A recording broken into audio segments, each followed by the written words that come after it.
بسم اللہ الرحمن الرحیم رب اشرح لی صدری ویسر لی امری واحلل عقدۃ من لسانی یفقہوا قولی۔ کل ہم نے سیرہ میں صلاۃ الضحیٰ کی فضیلت جانی تھی کہ جس میں سے کہ صبح 11 سے 11:30 تک 2، 4، 6، 8 جتنے بھی آپ نفل پڑھ سکتے ہیں پڑھ لیں، لیکن کوشش یہی کریں کہ 4 نفل جو ہیں وہ ضرور پڑھ لیں۔ بہرحال رسول پاک صلی اللہ علیہ وسلم اب کتنے دن مکہ رہے، مختلف لوگوں کی مختلف رائے ہیں، لیکن بخاری کے کہنے کے مطابق وہ 19 دن رہے۔ اب کہاں رہے؟ علی رضی اللہ عنہ چاہتے تھے کہ وہ گھر جس میں وہ پلے بڑھے تھے، یعنی کہ رسول پاک صلی اللہ علیہ وسلم کا گھر تھا، حضرت علی ساتھ ہی رہتے تھے، اسی گھر میں آپ جا کے رہیں، مگر آپ صلی اللہ علیہ وسلم نے فرمایا کہ عقیل نے ہمارے لیے کوئی جگہ نہیں چھوڑی، عقیل نے ہمارے لیے کوئی جگہ نہیں چھوڑی۔ اب یہ عقیل کون تھے اور اس سے آپ صلی اللہ علیہ وسلم کا کیا مراد تھا؟ اس کے لیے تھوڑی سی ہم جانیں گے، تھوڑی سی ہسٹری جانیں گے۔ اس میں یہ تھا کہ ابو طالب رضی اللہ عنہ کے 4 بیٹے تھے، ایک تھے طالب، ایک تھے عقیل، دوسرے علی اور جعفر۔ یہ چاروں بیٹے ابو طالب کے تھے۔ ان میں سے 2 مسلمان ہو گئے تھے اور 2 کافر رہے تھے، اس لیے جائیداد علی اور جعفر کو نہ مل سکی، کیونکہ ایک تو وہ ہجرت کر گئے تھے مکہ سے اور وہ دونوں مکہ میں نہیں تھے، اور ویسے بھی یعنی کافر مسلمان کا وارث نہیں ہو سکتا، کیونکہ اگر کوئی ایک مسلمان کے پاس جائیداد ہے اور اس کا بھائی کافر ہے تو جو کافر ہے اس کو اس کی جائیداد کا حصہ نہیں ملے گا۔ تو یہاں سے جعفر ان لوگوں کو نہ مل سکی وراثت، اور وراثت کس کے پاس رہ گئی؟ عقیل اور طالب کی، جو کہ مسلمان نہیں ہوئے تھے۔ طالب تو بہت جلدی مر گیا اور باقی رہ گیا عقیل، تو عقیل نے اپنی ساری جائیداد فروخت کر دی، اس لیے اب مکہ میں کوئی ایسی جگہ نہ تھی جہاں آپ رہتے یا آپ اپنا ٹائم گزارتے، اس لیے آپ صلی اللہ علیہ وسلم نے اپنا خیمہ لگا لیا تھا، اور الحجون ایک جگہ ہے جس میں وہ لگایا تھا، یہ وہی جگہ تھی جہاں کفار نے رسول پاک صلی اللہ علیہ وسلم کو بائیکاٹ کرنے کا، جبکہ 3 سال میں آپ رہے تھے۔ تو 19 دن آپ صلی اللہ علیہ وسلم نے اپنی نماز قصر کی، مگر ہر نماز اپنے وقت پر پڑھی۔ قصر نماز کا بھی باقاعدہ یعنی ایک پوری جاننے کے لیے بہت ضروری ہوتی ہے کہ کتنے دن تک قصر کیا جا سکتا ہے اور کتنے فاصلے پہ قصر کیا جا سکتا ہے۔ اس کے لیے اگر اللہ نے زندگی دی تو انشاءاللہ کوشش کروں گی کہ ایک اس پہ بھی بتا دیں، لیکن عموماً یہ ہوتا ہے کہ جب قصر کرتے ہیں تو اس میں 4 کے بجائے 2 فرض پڑھ لیتے ہیں، لیکن یہ ہر نماز اپنے وقت پہ ادا کرنی ہوتی ہے، unless and until کہ کوئی آپ کو مجبوری ہے کہ آپ نے جانا ہے کہیں باہر، تو آپ کو پتہ ہے کہ آپ کی نماز قضا ہو جائے گی، اور پھر اگر وہ ممالک مسلمان بھی نہیں ہیں تو ہاں نماز کا پڑھنا بھی بہت ہی مشکل ہوتا ہے۔ اس لیے اس صورت میں یہ ہوتا ہے کہ آپ 2 نفل یعنی 2 نمازیں جمع کر دیں، یعنی ظہر عصر کر دیں اور مغرب عشاء کر دیں۔ باقی فجر تو اپنے ٹائم پہ پڑھی جائے گی، اور اس کو جو ہے ان نمازوں کو آپ جمع کر سکتے ہیں، لیکن وہ ایسے لیے جب آپ کی مجبوری ہو، ورنہ افضل یہی ہے کہ آپ ہر نماز 2 فرض ہی پڑھیں لیکن اپنے وقت پر پڑھیں۔ اب یہ 19 دن جتنے دن رہے، اس دوران کی ڈیٹیل سیرت میں بہت مشکل سے ملتی ہے کہ کیا کیا آپ نے، بس چھوٹے چھوٹے واقعات ہیں، انہی واقعات کو اکٹھا کر کے جو سیرت نگار ہیں انہوں نے مختلف پہلو آپ کی زندگی کے نکالے ہیں، اور کہ آپ نے یہ کیا، تو اسی ہی سے ہمیں تھوڑا بہت پتہ چلتا ہے۔ اور اس کے علاوہ آپ صلی اللہ علیہ وسلم نے چھوٹے چھوٹے واعظ ضرور کیے تاکہ نئے مسلمانوں کو دین سکھا سکیں، کیونکہ مسلمان بہت تیزی سے آ رہے تھے لوگ مسلمان ہونے کے لیے۔ آپ صلی اللہ علیہ وسلم نے فرمایا کہ اللہ نے مکہ کی حرمت اسی دن قائم کر دی تھی جب اس نے آسمان اور زمین بنائے تھے، اور یہ حرمت اس کی قائم رہے گی قیامت کے دن تک۔ آپ صلی اللہ علیہ وسلم نے یہ بھی فرمایا کہ کسی انسان کو جو اللہ اور آخرت پر ایمان رکھتا ہے اس کو اجازت نہیں ہے کہ وہاں خون بہائے انسان یا جانور کا، اور نہ ہی وہاں پہ پتے توڑے جا سکتے ہیں۔ اس کے علاوہ اور بھی وہاں پہ جو چیزیں ہیں کچھ ہیں جو نہیں کر سکتے۔ مکہ کبھی بھی کسی کے لیے بھی حلال نہ ہوا، یعنی مکہ میں جنگ یا جھگڑا یا فساد کرنا کسی کے لیے حلال نہ ہوا، صرف ایک دن میں 1 گھنٹے کے لیے۔ اور آپ صلی اللہ آپ نے کہا کبھی حلال نہ ہوا مجھ سے پہلے یا میرے بعد، اور میرے لیے بھی جب حلال ہوا تو صرف دن کے 1 گھنٹے کے لیے ہوا، اور وہ اپنی حلال کی حیثیت میں دوبارہ چلا گیا ہے، یعنی فتح مکہ کے بعد اب اس کے اندر پھر جنگ کرنا یا جھگڑا کرنا، خون کسی کا بہانا وہ حلال نہیں ہے۔ اور اگر کوئی کہے کہ رسول اللہ صلی اللہ علیہ وسلم نے مکہ میں جنگ کی تو اس کا یا حملہ کیا، تو اس کا جواب یہ دیں کہ اللہ نے اپنے رسول کے لیے حلال کیا تھا اور وہ ہمارے لیے حلال نہیں ہے۔ بلکہ اللہ تعالیٰ قرآن میں یہی فرماتا ہے کہ وَمَن يُرِدْ فِيهِ الْإِلْحَادَ، کہ یہاں پہ کوئی اگر جھگڑا صرف چاہے گا بھی، یرید کا مطلب ہے خواہش کی بھی اجازت نہیں ہے کہ یہاں پہ کوئی فساد کرنے کی خواہش کی جائے۔ اور آپ صلی اللہ علیہ وسلم نے، بخاری کی روایت ہے کہ آپ نے فرمایا کہ اللہ اور اس کا رسول تمہیں حکم دیتا ہے، روکتا ہے شراب کا بیچنا اور بتوں کا خرید و فروخت اور مردہ یا زندہ جسموں کا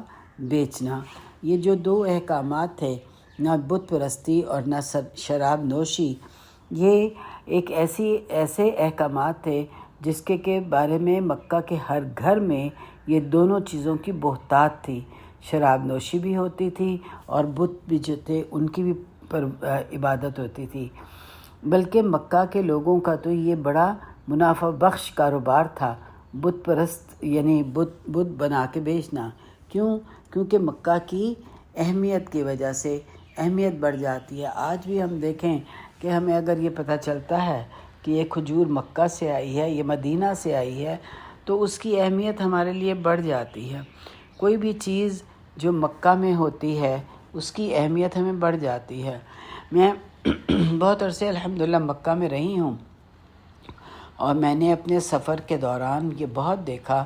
کہ مکہ کی وجہ سے ہمیں بہت سے بینیفٹس مل جاتے ہوتے تھے۔ میری چھوٹی بیٹی پیدا ہی مکہ میں ہوئی تھی، تو اکثر جب ہم ٹریول کرتے تھے تو اس کو اپ گریڈ کر دیا جاتا تھا۔ اگر مسلمان ملک ہوتا تھا تو یہ کہتی تھی اچھا یہ مکہ میں پیدا ہوئی ہے، اس کو ہم آگے بڑھا رہے ہیں، اپ گریڈ کر دیتے تھے۔ تو اگر آج بھی مکہ کی حرمت کی وجہ سے ہم دیکھتے ہیں کہ مکہ کی بہت فضیلت ہے، تو اس زمانے میں بھی جو بت مکہ سے وہ بنا کے بیچتے تھے اس کی فضیلت ہوتی تھی۔ باہر سے جب حجاج آتے تھے وہ جا کے یہ کہتے تھے ہم یہ مکہ سے خرید کے لائے ہیں بت، تو یہ ان کا ایک بڑا نفع مند کاروبار تھا۔ اور جو بھی چیز جو تھی وہاں کی ہوتی تھی وہ اس کو بڑی ہائی ویلیو ملا کرتی ہوتی تھی، مارکیٹ ویلیو بڑھ جاتی تھی۔ تو اس لیے یہ آپ صلی اللہ علیہ وسلم نے یہ بیچنا منع کر دیا۔ آپ صلی اللہ علیہ وسلم نے فرمایا تھا، حدیث ہے جس کا مفہوم ہے کہ جب اللہ نے تمہارے لیے کوئی چیز حرام کی ہے تو وہ آگے بھی تم کسی کو نہیں بیچ سکتے۔ یعنی کہ کیا قانون ہے ہمارا کہ اگر کوئی جو چیز ہمارے لیے صحیح نہیں ہے وہ کسی دوسرے کے لیے بھی صحیح نہیں ہے، اور اگر ہمارے لیے کوئی چیز حرام ہے جیسے شراب کا پینا حرام ہے تو ہم پھر شراب کا کاروبار بھی نہیں کر سکتے ہیں۔ اگر ہمارے لیے سور کا کھانا حرام ہے تو ہم اس کو کھانا تو چھوڑ کے کسی اور کو مار کے کسی کو، یعنی سور کا کھلانا بھی جو ہے وہ ہمارے لیے منع ہے۔ تو آپ صلی اللہ علیہ وسلم کی ایک حدیث تھی ہے نا کہ جو اپنے لیے پسند نہیں کرتے وہ دوسروں کے لیے پسند نہ کرو۔ آپ صلی اللہ علیہ وسلم نے فرمایا تھا، جس کا مفہوم ہے حدیث کا، کہ تم مومن نہیں ہو سکتے جب تک کہ تم دوسرے کے لیے بھی وہی نہ چاہو جو اپنے لیے چاہتے ہو۔ تو اب اس لیے ہم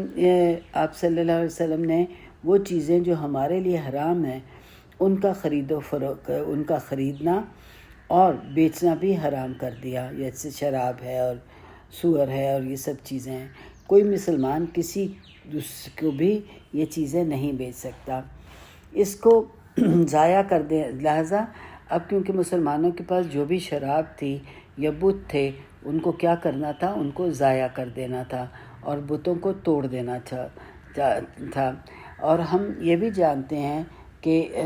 یہ سب چیزیں ہمیں کہاں سے پتہ چلتی ہیں، مکہ کے یعنی فتح مکہ کے وقت یہ ساری چیزیں آئیں۔ اس کے علاوہ ایک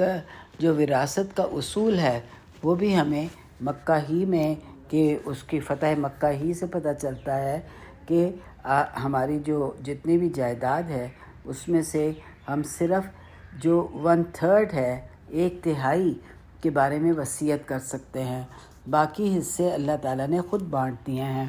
اور یہ وصیت بھی جو ہم 1/3 کی کریں گے وہ ورثہ کے حق میں نہیں کیے جا سکتے۔ بہرحال وراثت کی تو پوری ایک سائنس ہے اور اس کو جب تک کہ ڈیٹیل میں نہ پڑھا جائے کسی قسم کا کوئی فتویٰ نہیں دیا جا سکتا، لیکن یہ ایک جنرل رول ہے کہ آپ اپنی جو جتنی بھی جائیداد ہے اس میں سے صرف 1/3 کے بارے میں وراثت اپنی وہ آپ کی ہوتی ہے، باقی اللہ نے حصے مقرر کر دیے ہیں، وہ تو بٹے گی۔ تو ایک اور بھی حدیث ہے نا کہ جس کا کہ مفہوم ہے کہ آپ صلی اللہ علیہ وسلم نے کہا کہ انسان کہتا ہے میرا مال میرا مال، تیرا مال تو وہ ہے جو تو نے کھا لیا، پہن لیا اور اوڑھ لیا،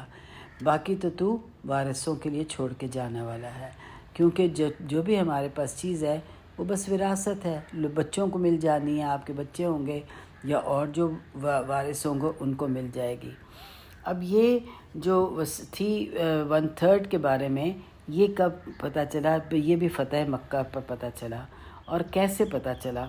کہ سعد بن ابی وقاص بہت بیمار ہو گئے تھے اور ان کو یہ خیال تھا کہ مر جاؤں گا، میں زندہ نہیں رہوں گا، لیکن وہ اور 10 سال زندہ رہے۔ تو انہوں نے آپ صلی اللہ علیہ وسلم سے سوال کیا کہ یا رسول اللہ صلی اللہ علیہ وسلم، آپ جانتے ہیں کہ میں بیمار ہوں اور میرے پاس بہت دولت ہے، کیا میں اور میری صرف 2 بیٹیاں ہیں، کیا میں اپنی 2/3 پیسہ صدقے میں دے دوں؟ تو آپ صلی اللہ علیہ وسلم نے فرمایا نہیں۔ تو پھر انہوں نے دوبارہ پوچھا تو کیا میں اپنی آدھی دولت صدقے میں دے دوں؟ تو آپ صلی اللہ علیہ وسلم نے فرمایا نہیں۔ تو پھر انہوں نے دوبارہ سوال کیا یا رسول اللہ کیا میں 1/3 دے دوں، 1/3 دے دوں؟ آپ صلی اللہ علیہ وسلم نے فرمایا ٹھیک ہے، مگر پھر وہ بھی زیادہ ہے۔ آپ صلی اللہ علیہ وسلم نے یہ بھی فرمایا تھا کہ تم اپنے وارثوں کو یعنی امیر چھوڑ کے جاؤ، وہ تمہارے لیے زیادہ بہتر ہے بنسبت اس چیز کے کہ تم ان کو غربت میں چھوڑ دو اور وہ دوسروں کے آگے ہاتھ پھیلاتے رہیں۔ اس موقع پر بنو مخزوم کی ایک یہ بھی بہت مشہور واقعہ تھا کہ بنو مخزوم کی ایک عورت، یہ بھی ایک قبیلہ تھا نا جو ابو جہل کا قبیلہ تھا، جو کہ ایک تو ہاشم تھا جس سے رسول پاک صلی اللہ علیہ وسلم تھے، یہ بنو مخزوم دوسرا قبیلہ تھا اور یہ بھی کافی مطلب ریناؤنڈ قبیلہ تھا جس کی بڑی عزت کی جاتی تھی۔ اس کی عورت نے چوری کی تھی اور اب جب اس کی کسی عورت نے چوری کی تو اب جو سزا تھی ہاتھ کاٹنے کی اس پہ لوگوں کو بہت ڈر ہو رہا تھا، تو اس لیے اسامہ بن زید سے درخواست کی کہ وہ رسول اللہ صلی اللہ علیہ وسلم سے درخواست کریں کہ یہ معاف کر دیا جائے اس کو، کیونکہ یہ ایک بڑے اونچے قبیلے سے ہے، مخزوم کے قبیلے سے ہے، اور اس کا ہاتھ کٹ جائے تو بڑی شرمندگی کی بات تھی۔ اور اسامہ سے کیوں کہا؟ کیونکہ ہم جانتے ہیں کہ رسول پاک صلی اللہ علیہ وسلم کو اسامہ سے بہت محبت تھی، حب النبی وہ کہلاتے تھے۔ تو اسامہ رضی اللہ عنہ نے جا کے رسول پاک صلی اللہ علیہ وسلم سے درخواست کر دی کہ یہ ایک امیر قبیلہ ہے اور بہت مشہور ہے اور اونچا خاندان ہے، اس لیے اگر آپ اس عورت کا ہاتھ کاٹنے سے منع کر دیں تو یہ قبیلے کے لیے بہت اچھا ہوگا۔ اس پر آپ صلی اللہ علیہ وسلم شدید غصے میں آ گئے اور آپ صلی اللہ علیہ وسلم نے اسامہ سے کہا اتشفع من حد حدود اللہ، کہ کیا تم اللہ کی حدود کے بارے میں مجھ سے سفارش کرنے آئے ہو، کیونکہ یہ تو اللہ کی حد ہے، یہ حدود ہیں اللہ کی، کہ جو چوری کرے گا اور اگر ظاہر ہے کہ اس نے ایک جو یعنی ایک تو چوری ہوتی ہے نا کہ آپ نے ایک دفعہ چوری کی اور آپ نے مجبوری کی، جسے میں نے پہلے بھی کہا تھا کہ اسلامی شریعت میں قاضی کو ریزنز دیکھنے کے لیے اجازت ہے کہ اگر کسی نے کوئی کرائم کیا ہے تو وہ کیوں کیا ہے۔ تو یہاں پہ بھی اگر کسی نے چوری کی ہے تو اگر ایک وہ عادی مجرم ہے تو پھر تو اس کا ہاتھ کاٹا جائے گا، لیکن اگر ایک وہ مجبور انسان ہے، بھوکا ہے، اس کے پاس کھانے کو کچھ نہیں ہے اور اس نے پہلی دفعہ ایسا کام کیا ہے، تو پھر قاضی کو ریزنز دیکھنے ہیں اور اس کے مطابق فیصلہ کرنا ہے۔ لیکن جب یہ اس عورت نے کی تو آپ صلی اللہ علیہ وسلم نے کچھ اسامہ نے جب کہا تو آپ کو ناراض ہوئے، اور پھر آپ نے سب لوگوں کو اکٹھا کیا اور اکٹھا کر کے وہ مشہور الفاظ کہے جو ہم سب جانتے ہیں کہ واللہ، اگر فاطمہ بن آپ صلی اللہ علیہ وسلم نے فرمایا واللہ لو فاطمہ بن محمد سرقت قطعت یدہا، کہ اگر فاطمہ بن محمد بھی یعنی کہ میری بیٹی بھی اگر چوری کرتی تو میں اس کے ہاتھ کاٹ دیتا۔ سب اہل مکہ کو آپ صلی اللہ علیہ وسلم نے یہ بات پیش کی، اور پھر یہی عورت جس نے کہ قتل ہاتھ کٹا تھا جس کا، یہ عورت آتی تھی عائشہ رضی اللہ عنہ عائشہ کے پاس اور اپنی سفارشات لاتی تھی، تو عائشہ رسول اللہ صلی اللہ علیہ وسلم کو اس کی سفارش پیش کر دیا کرتی تھیں۔ اس سے ہمیں کیا پتہ چلتا ہے کہ جرم کرنے کے بعد وہ شخص ہمیشہ کے لیے مجرم نہیں بن جاتا، یعنی اگر کسی نے کوئی جرم کیا ہے تو وہ ہمیشہ کے لیے مجرم نہیں بن جاتا۔ اور اب یہ عورت اگر آتی تھی جس کا ہاتھ کٹ گیا تھا تو اس کی سفارشات رسول پاک صلی اللہ علیہ وسلم کے پاس کون پہنچاتا تھا؟ عائشہ۔ تو اس کے بعد دوسری چیز جو ہمیں پتہ چلتا ہے کہ حق معاملات میں سفارش کی جا سکتی ہے۔ جب آپ کو یہ پتہ ہو کہ یہ معاملہ حق ہے تو اس کے معاملے میں سفارش کی جا سکتی ہے۔ ایک اور اہم رول جو کہ اس وقت فتح مکہ پہ پتہ چلا، وہ یہ ہوا کہ جب جاہلیہ کے دور میں یعنی جاہلیہ کے دور میں جو دو صحابی تھے، ایک تھے سعد بن وقاص اور ایک تھے عبداللہ بن زمعہ، یعنی کہ یہ دو صحابی تھے۔ اب یہ کیونکہ وہ اس سے پہلے ہوئے تھے تو ایک ہی عورت کے ساتھ دونوں کا تعلق قائم ہوا تھا۔ اب جب وہ بچہ پیدا ہوا تو سعد بن وقاص کہتے تھے کہ وہ، لیکن اب یہ دونوں مسلمان ہو چکے ہوئے تھے، تو سعد بن وقاص کہتے تھے کہ یہ بچہ میرا ہے، اور عبداللہ بن زمعہ کے ساتھ کیونکہ اس خاتون کی شادی ہوئی تھی اس لیے یعنی ہوا یہ ہوگا جو کہ قصے سے پتہ چل رہا ہے کہ جاہلیہ کا دور تھا، مسلمان نہیں تھے، تو سعد بن ابی وقاص نے اس خاتون کے ساتھ جسمانی تعلق قائم کر لیا۔ اب اس کے بعد ان کی شادی عبداللہ بن زمعہ سے ہو گئی،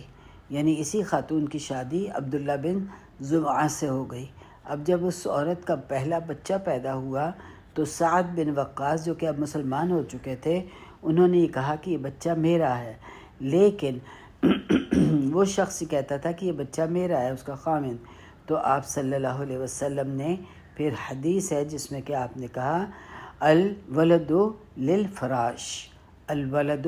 للفراش، یعنی بچہ اسی کا ہوگا جس کے بستر پر وہ پیدا ہوا ہے، یعنی جس میاں بیوی کے تعلق کس کے ساتھ جو پیدا ہوا ہے وہ بچہ اس کا ہی ہوگا، اس سے پہلے جو کچھ ہوا اس کو کنسیڈر نہیں کیا جائے گا۔ یعنی جب بھی کوئی بچہ پیدا ہو تو بغیر کسی سوال کے، یعنی اگر ایک خاتون کا کوئی پہلے کسی سے جسمانی تعلق قائم ہوا بھی ہے لیکن شادی ہو گئی اور شادی کے بعد جو بچہ پیدا ہوا تو وہ بچہ کس کا ہوگا؟ وہی اس کا خامند جس سے اس کا نکاح ہوا ہے۔ یہ ایک اہم اصول ہے، اور اگر یہ اصول نہیں ہو تو پھر بہت سی افواہیں جنم لے سکتی ہیں۔ اب اس کا اصول کا یہی نکلتا ہے کہ وہ بچہ جن میاں بیوی کی شادی ہو گئی ہے اور وہ بچہ پیدا ہوا ہے تو وہ ان میاں بیوی کا ہوگا، چاہے اس شادی سے پہلے اس عورت نے کسی کے ساتھ بھی کوئی جسمانی تعلق رکھا ہو، اس سے کوئی تعلق نہیں ہوگا۔ تو یہ اصول آپ صلی اللہ علیہ وسلم نے فتح مکہ پر بھی یہی اصول سامنے آیا، اور اس کو ہماری دین کی ہماری اسلامی شریعت میں یہ اصول ابھی تک قائم ہے۔ کیا ہے؟ الولد للفراش، یعنی کہ جو بچہ جس بستر پہ پیدا ہوتا ہے، یعنی میاں بیوی کے تعلق جس بستر پہ ہوتا ہے، وہ بچہ انہی میاں بیوی کا ہوگا۔ اب یہاں پہ ہم روک دیتے ہیں سیرہ کو، انشاءاللہ کل دیکھیں گے کہ اس کے آگے کیا ہوتا ہے۔ اب تھوڑا سا ہماری زیادہ سیرہ نہیں رہ گئی ہے، تھوڑی سی ہی رہ گئی ہے، کیونکہ اب یہ ختم ہونے کو آ رہی ہے۔ فتح مکہ جو تھا وہ آپ کی جتنا بھی مشن تھا اس کی تکمیل تھی۔ تو اس کے بعد اب جب ایک دو اہم واقعات ہیں اس کو انشاءاللہ ہم دیکھیں گے۔ اب ایک دعا ہے والدین کے لیے کہ اللہم اجعل امی و ابی ممن تقول لہما النار عبری فإن نورکہما اطفأ ناری وتقول لہما الجنت اقبلا فقد اشتقت لکما قبل ان رآکما۔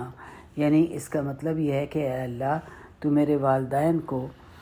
بنانا ان لوگوں میں سے جن کے لیے دوزخ کی آگ یہ کہے کہ تم میرے پاس قریب سے بنا گزرو، تم نکل جاؤ، یعنی اب عبور کر لو مجھے، عبری یعنی عبور کر لو مجھے، اس لیے کہ تمہارا نیک اعمال کا نور اتنا ہے کہ میری جو آگ ہے اس کی وجہ سے بجھ گئی ہے۔ اور ان دونوں کو جنت یہ کہے گی کہ تم جلد میرے اندر آ جاؤ، کیونکہ مجھے بہت اشتیاق تھا تم لوگوں سے ملنے کا اس سے پہلے کہ میں نے تمہیں دیکھا۔ تو اللہ تعالیٰ ہمارے والدین پہ اپنا رحم و کرم کرے، جنت کے باغات کا مالک بنائے، اور برزخ کی زندگی جو بھی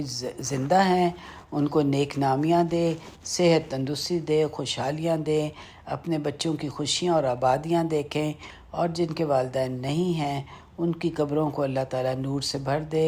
وسیع کر دے، جنت کے باغوں میں سے ایک باغ بنائے،